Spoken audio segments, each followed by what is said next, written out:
সর্প দংশনে মারিয়া আবার ওঝা হই কেমনে নিশীথে যাবরে ফুলবনে আমার মালকা ফ্ল্যাশব্যাক। আসসালামু আলাইকুম এভরিওয়ান, কেমন আছেন আপনারা সবাই?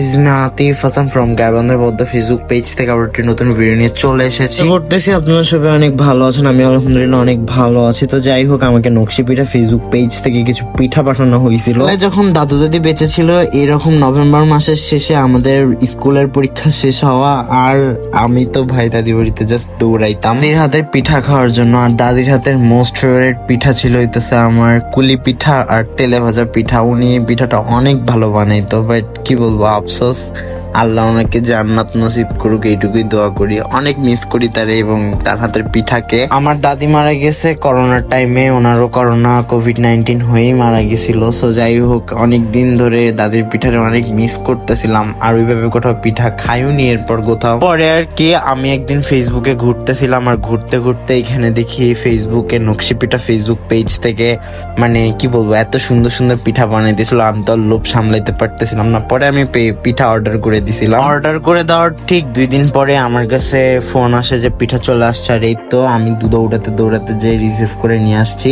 আর এই দেখেন, একটা পিঠার বক্স নয়, দুইটা পিঠার বক্স আমাকে পাঠাইছে নকশি পিঠা ফেসবুক পেজ থেকে। So thank you so much এতগুলা পিঠা পাঠানোর জন্য। পিঠাগুলা কিন্তু আমাদের গাইবান্ধা জেলার মধ্যে বা উত্তরবঙ্গের মধ্যে পাওয়া যায় না, এগুলা বিখ্যাত হচ্ছে কি নরসিংদীর ওই সাইডের।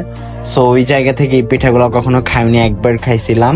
ওইটা হইতেছে আমার বাবার অফিসের কলিগ, ওনার হইতেছে কি বলে গাজীপুর না কই যেন থাকতো। যাই হোক, অনেক আগে একদিন আমাদের বাসায় আসছিল, তো উনি আসার সময় পিঠাগুলা বানায় আনছিল।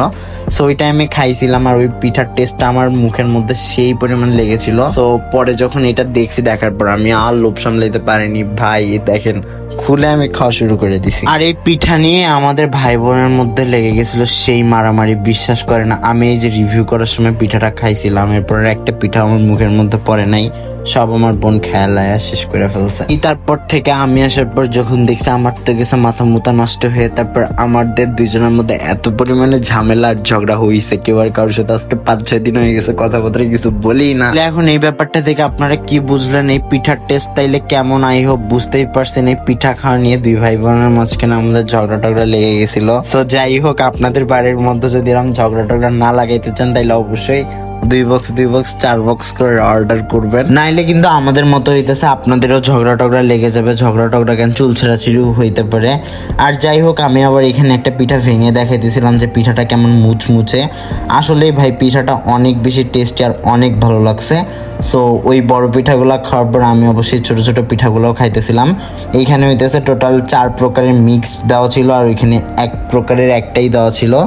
সো যাই হোক, এই ছিল আজকের ভিডিওটা কেমন লাগলো অবশ্যই কমেন্ট করে জানাতে ভুলবেন না। দেখা হচ্ছে পরবর্তী কোনো ভিডিওতে, সে পর্যন্ত ভালো থাকবেন, সুস্থ থাকবেন। আল্লাহ হাফেজ এভরিওয়ান।